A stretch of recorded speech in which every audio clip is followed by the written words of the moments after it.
नमस्कार, मैं हूं संजीव कुमार और आप देख रहे हैं वेब समाचार। पूरे झारखंड में पंचायत चुनाव की सरगर्मी जैसी समाप्त हुई, नगर निकाय नगर परिषद चुनाव को लेकर निर्वाचन आयोग एक्टिव हो चुके हैं। आपको बता दें कि पूरे झारखंड में 14 जिले ऐसे हैं जहां पे नगर निकाय का चुनाव होना है, जिनका कार्यकाल 2020 में समाप्त हो चुका है। वहीं झारखंड के ही कई जिले ऐसे हैं जहाँ पे नगर निकाय का चुनाव का जो कार्यकाल है 2023 तक है। बहरहाल सरकार अभी इस पर विचार कर रही है, मंथन कर रही है कि दोनों का चुनाव अलग अलग कराया जाए या साथ में कराया जाए। हालांकि जो संकेत आ रहे हैं नवंबर या दिसंबर में हो सकता है। तो आपको बता दें कि अभी हम आए हुए हैं कोडरमा जिला में झुमरी तिलैया नगर परिषद क्षेत्र है और जिस वार्ड में आए हुए हैं वार्ड नंबर 21 है और यहाँ के पार्षद हैं दिलीप कुमार वर्मा। तो इनसे जानते हैं कि जनता ने जब इनको 5 वर्षों का समय दिया, इन 5 वर्षों में इनके द्वारा क्या कुछ डेवलपमेंट यानी विकास का काम हुआ, कोरोना काल में कैसे लोगों को मदद किए, होल्डिंग टैक्स जिस तरह से बढ़ा हुआ है इसके बारे में क्या कुछ करना है और ऐतिहासिक काम कौन सा हुआ है, इस वार्ड की सबसे बड़ी समस्या क्या है, आगे की क्या रणनीति है और कुछ पॉलिटिकल सवाल जवाब किया जाएगा। तमाम बिंदुओं पे मैं इनसे बात करता हूँ। पहले तो आपको वेब समाचार में बहुत बहुत स्वागत करते हैं। धन्यवाद, आपने जो अपने समाचार में हमें कुछ बोलने का मौका दिया। आप ये बताइए कि जनता का स्नेह प्यार आपके ऊपर रहा, बरकरार रहा और 5 वर्षों का समय दिया, इन 5 वर्षों में क्या कुछ डेवलपमेंट यानी विकास का काम हुआ? जी, हमारे वार्ड में बहुत सारे डेवलपमेंट हुआ है और पूरे झुमरी तिलैया में अगर देखा जाए तो सबसे अधिक हमारे वार्ड में विकास का काम हुआ है। वो देखने का चीज़ है, वो काम बोलता है, हमको बोलने से कुछ नहीं होगा। आज जिस समय हमें वार्ड यह मिला था, हमको नहीं लगता था कि ये शहर में इस वार्ड है। यह वार्ड लगता था कि बिल्कुल ग्रामीण से भी बेहतर है। ना एक रोड था, ना एक नाली था, ना किसी तरह का सुविधा हमारे वार्ड में था। बिल्कुल हम लोग लगते थे सिर्फ टैक्स देते हैं और लेकिन शहर में रहते नहीं हैं। आज जब से हम आए हैं, हम अपने वार्ड को सबसे पहले यह सोचा कि चारों तरफ से जोड़ दें, मुख्य मार्ग से जोड़े। और मुख्य मार्ग से जोड़ने के लिए हमने 3 पुल बनवाए अपने वार्ड में, जो काफ़ी लागत से 2 पुल का लागत 3.5 से 4 करोड़ रुपये तक गया और अच्छा बना। एक पुल हम बनाए जो बांझेडी 4 लाइन जाती है, बांझेडी प्लांट है, उसमें जोड़ने के लिए। एक गांधी स्कूल रोड से जो झुमरी तिलैया शहर मुख्य मार्ग जाती है उसमें जोड़ने के लिए पुल बनवाया। अपने वार्ड में अनेक सड़क हमने बनवाया। हमको लगता है कि 8 से 10 करोड़ रुपये का योजना का हमने सड़क बनवाया और लगभग मुख्य मार्ग हमने अपने वार्ड में कंप्लीट कर दिया सड़क से। नाली भी काफ़ी बनवाया। अभी भी हमारे वार्ड में नाली का समस्या बहुत है, क्योंकि पहले से कुछ भी काम हुआ नहीं था। और 2 सामुदायिक शौचालय हमने बनवाया, क्योंकि ग्रामीण क्षेत्र के जैसा लगता था तो लोग बाहर शौचालय के लिए जाते थे, इसलिए 2 सामुदायिक शौचालय बनवा करके हमने बाहर शौच जाने के लिए लोगों को मना किया, रोका। और आज हमारे वार्ड में लोग बाहर शौचालय नहीं जाते हैं। और लगभग 200 घर में हमने शौचालय बनवाया प्रधानमंत्री योजना के तहत, जिससे लोग उससे लाभान्वित हैं। उज्ज्वला योजना हमारे वार्ड में स्लम एरिया भी बहुत है, लगभग घर में हमने उज्ज्वला योजना को भी दिलवाया, जिससे गैस से सभी लोग उपयोग कर रहे हैं। साथ ही आवास योजना लगभग 400 घर हमने बनवाया।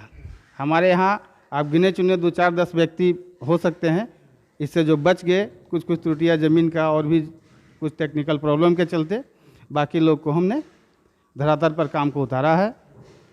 साथ ही अगर विकास के काम में वृद्धा पेंशन देखें, हमारे वार्ड में लगभग आदमी को वृद्धा पेंशन है, लेकिन क्या है कि वृद्धा पेंशन में कोटा सिस्टम हो जाता है, जिसके चलते कुछ लोग बच जाते हैं, वैसे लोग बचे हुए हैं।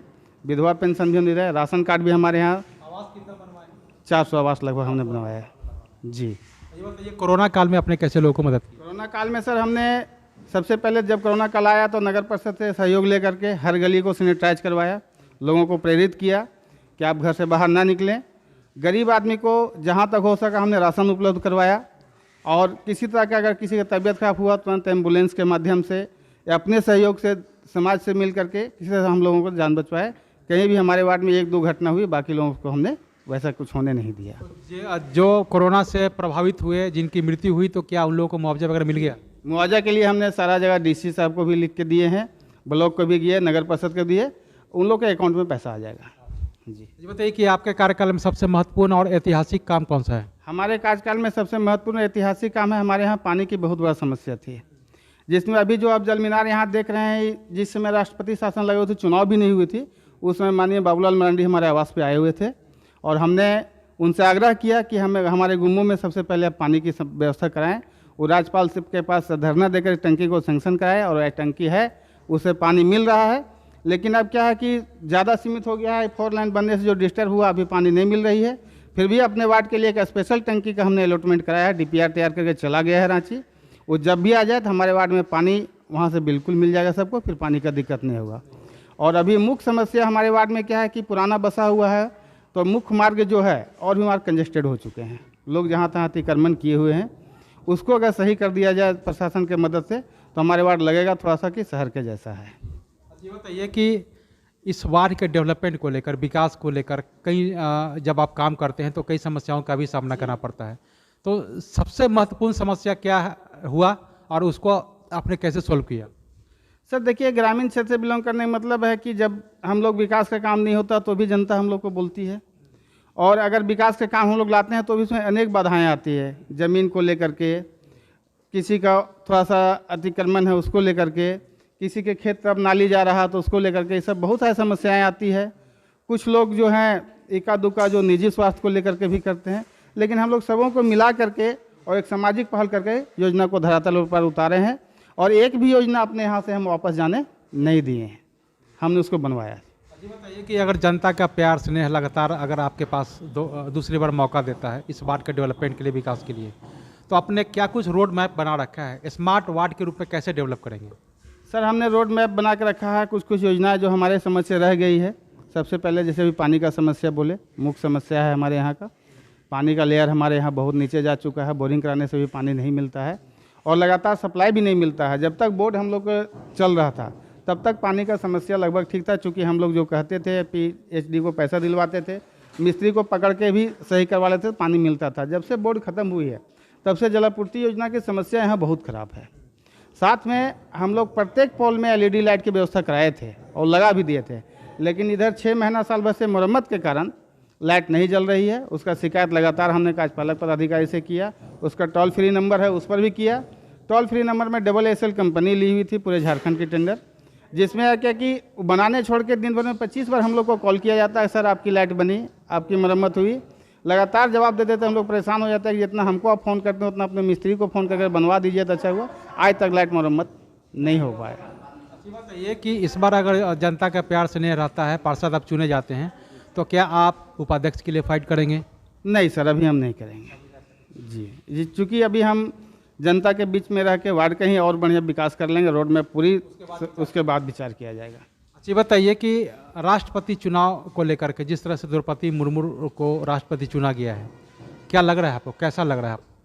हमारे समझ से तो अच्छा है सर, क्योंकि द्रौपदी मुर्मू हमारे राज्य के राज्यपाल भी रह चुकी है, उनका कार्यकाल भी हम लोग देखे हैं अच्छा है, और जितनी संघर्ष करके उनके जीवन के बारे में बहुत कुछ तो हम नहीं जानते हैं, लेकिन जो सुने हैं जितनी संघर्ष करके इतनी ऊंचाई पर पहुंची है, उसके लिए हमारी शुभकामनाएं उनके साथ हैं।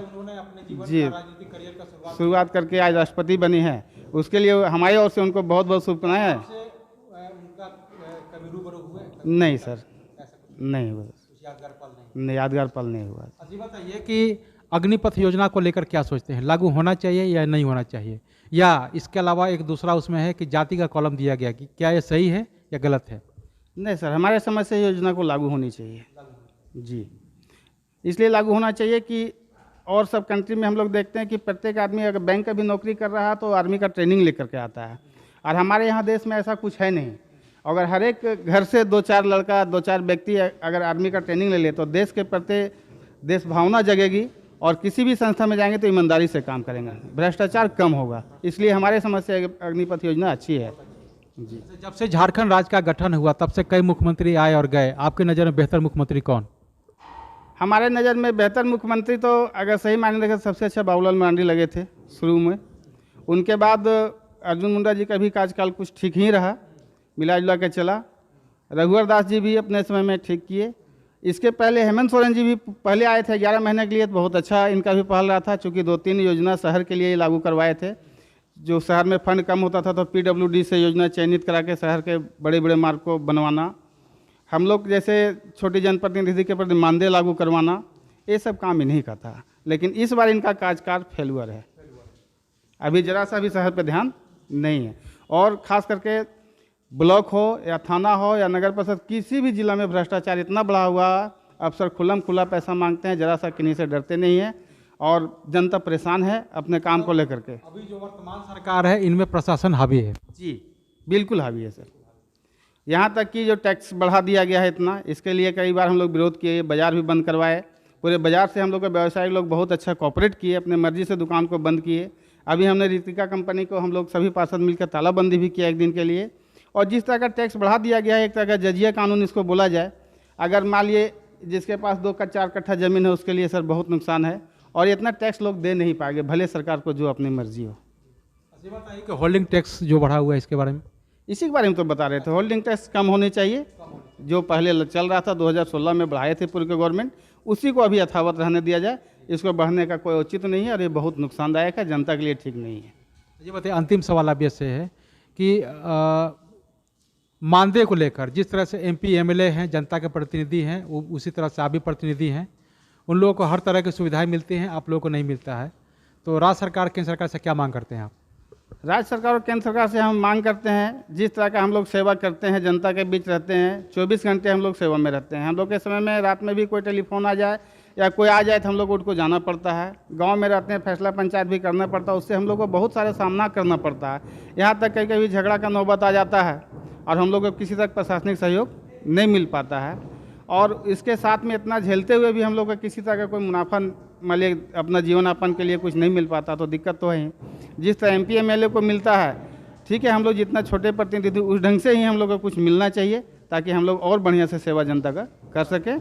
और निश्चित रूप से जब हमारी पेट भर जाएगी, जब हमको कुछ मानदेय मिल जाएगा, तो हम निश्चित रूप से और बढ़िया काम करेंगे। तो आपने सुना कि जिस तरह से वार्ड पार्षद हैं दिलीप कुमार वर्मा जी हैं, वार्ड नंबर 21 के हैं, इन्होंने क्या कुछ कहा, जनता का स्नेह प्यार अगर बना तो इन्होंने 5 वर्षों में क्या कुछ डेवलपमेंट यानी विकास का काम किए और आगे की क्या रणनीति है, तमाम बिंदुओं पे इन्होंने अपना पक्ष रखा। तो चलते हैं दूसरे पार्षद के पास, अब उनसे जानते हैं कि उनके द्वारा क्या कोई डेवलपमेंट का काम किया गया और आगे क्या रणनीति है, तमाम बिंदुओं पे मैं उनसे भी बातचीत करता हूँ।